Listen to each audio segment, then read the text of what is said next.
Salah satu tempat ibadah yang berlokasi di lapangan Karebosi Makassar mendapat sorotan dari masyarakat lantaran tidak difungsikan sebagaimana mestinya. Musola tersebut kini beralih fungsi dan dijadikan sebuah kantor oleh pengelola unit pelaksana teknis UPT Dinas Koperasi Kota Makassar yang bertugas mengawasi pusat kuliner Kanrerong. Namun anggapan tersebut dianggap keliru oleh salah seorang petugas keamanan Kanrerong Makassar, Imran. Menurut Imran, musola tersebut tidak sepenuhnya dijadikan sebagai tempat kerja.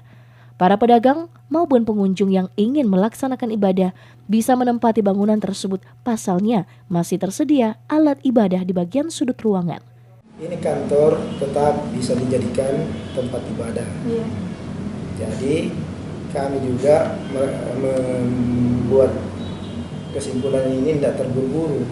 Istilahnya butuh pertimbangan karena faktor cuaca, makanya kami ambil kesimpulan untuk sementara di sini.